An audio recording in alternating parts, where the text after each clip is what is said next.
một sinh nhật hé lộ mối quan hệ và kế hoạch 10 năm của Triệu Lệ Dĩnh. Triệu Lệ Dĩnh, với khuôn mặt tròn trịa tưởng chừng vô hại, đã vượt qua mọi thử thách, từ một cô hầu gái trở thành một nữ hoàng, nắm bắt chính xác xu hướng thị trường trong từng bước đi.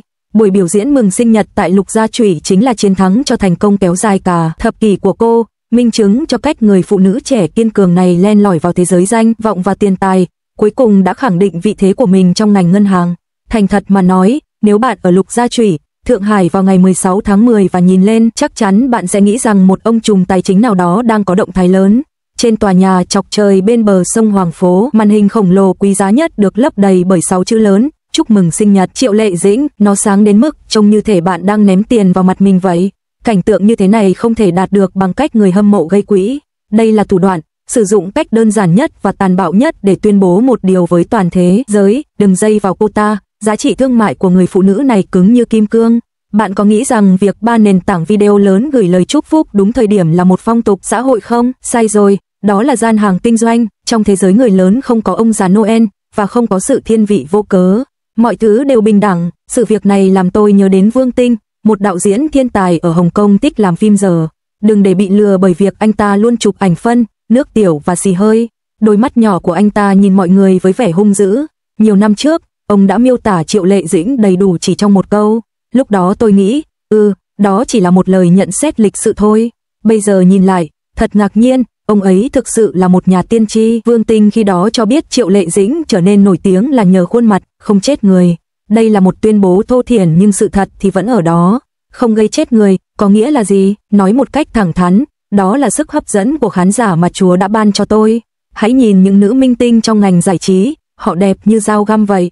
Khi họ vào vai một nữ sát thủ, khán giả bị cuốn hút vào nhân vật chỉ trong một giây và dậm chân căm ghét. Nhưng nếu bạn yêu cầu cô bé đóng vai chú thỏ trắng nhỏ nhà bên, mọi người sẽ nghi ngờ, nghĩ rằng chú thỏ này sẽ rút bom ra khỏi túi ngay giây tiếp theo. Triệu Lệ Dĩnh đã được hưởng lợi từ việc này. Khuôn mặt tròn nhỏ của cô là một điều bất thường trong thời đại mà khuôn mặt nhọn có thể giết người. Tôi đoán có rất nhiều người có ý tốt đã khuyên cô ấy nên lấy dao và cạo xương để ít nhất cô ấy có thể phù hợp với thẩm mỹ chính thống. Nhưng cô gái này cũng bướng bỉnh như những nhân vật nữ chính mà cô ấy thủ vai.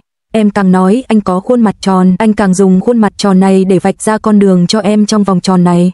Kết quả thế nào? Cô ấy đã thắng cược. Khi khán giả thấy cô vào vai những nhân vật ngớ ngẩn và ngọt ngào, phải chịu bất công ở giai đoạn đầu rồi trở nên độc ác và quay trở lại ở giai đoạn sau, họ tự nhiên đồng cảm với các nhân vật và sẵn sàng tin cô. Cảm giác tin tưởng này chính là sự ủng hộ vô giá của khán giả và là lá bài chủ mạnh nhất của cô. Nhưng nếu bạn nghĩ cô ấy kiếm sống chỉ bằng khuôn mặt này thì bạn đã đánh giá thấp cô ấy rồi. Đối với một diễn viên chỉ quanh quẩn trong vùng an toàn của mình, dù có nổi tiếng nhanh đến đâu thì cũng chỉ mất vài phút để anh ta trở nên lỗi thời. Điều thực sự đáng kinh ngạc ở Triệu Lệ Dĩnh là cô ấy dường như sinh ra đã có radar, luôn có thể đánh hơi được xu hướng thị trường và biết khi nào nên cởi giày pha lê ra và đi giày leo núi. Truyền thuyết về Lục Trinh là cuộc đổ bộ Normandy của bà. Trước đó, cô từng vào vai hầu gái và em gái trong nhiều bộ phim truyền hình. Tóm lại, cô là nền tảng cho mối quan hệ giữa nam và nữ chính. Nhưng tính cách của Lục Trấn thì khác, cô ấy không phải là phụ thuộc của bất kỳ ai, điều cô ấy muốn là quyền lực và sự nghiệp. Bộ phim đó được yêu thích đến mức nào? Tôi dám chắc rằng hiện nay ít người còn nhớ chuyện tình của nam chính và nữ chính, nhưng chắc chắn họ vẫn nhớ cảm giác sung sướng khi Lục Trấn được thăng chức và có được một bộ quần áo lộng lẫy. Loại kịch bản này với nhân vật nữ chính theo đuổi sự nghiệp vẫn còn là điều mới lạ vào thời điểm đó. Triệu Lệ Dĩnh đạp ga, vượt qua chiếc xe kia ở khúc cua. Trong các tác phẩm sau này, The Journey of Flower và Princess Asian, bạn thấy đấy, mỗi bước đi của cô ấy không phải là sự lặp lại của chính mình ngày hôm qua, mà là một hành trình mới. Vương Tĩnh cho biết cô rất giỏi trong việc lựa chọn vai diễn. Đây không chỉ là việc lựa chọn, mà đơn giản là trở thành một chiến lược gia chính xác. Cô ấy biết rõ điểm mạnh của mình, khả năng tiếp cận, và cũng hiểu rõ những hạn chế của mình.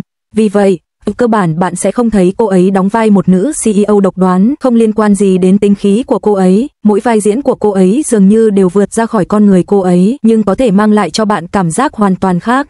Sự giàu có to lớn của ngày sinh nhật này chính là chiến lợi phẩm mà cô đã kiếm được trong hơn một thập kỷ qua sau khi vật lộn trong vũng lầy cho ra đời hết tác phẩm ăn khách này đến tác phẩm ăn khách khác, thức trắng đêm chiến đấu với thế giới tàn khốc này. Vì vậy, chỉ nhìn chăm chăm vào cảnh đẹp của Lục Gia Chủy trên màn ảnh rộng.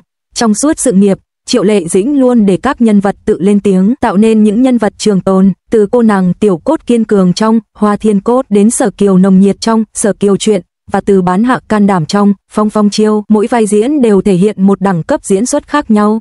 Năm 2025, sự nghiệp diễn xuất của cô đạt đến một tầm cao mới. Đầu năm nay, cô đóng vai chính trong bộ phim Tiếng vọng của đạo diễn Trần Khả Tân. Bộ phim được chọn tranh giải chính tại Liên hoan phim quốc tế Berlin. Vai diễn người mẹ đơn thân cùng diễn xuất tinh tế của cô đã được giới điện ảnh đánh giá cao, và bước đột phá của cô vào làng điện ảnh quốc tế đang được coi là một bước tiến đáng kể.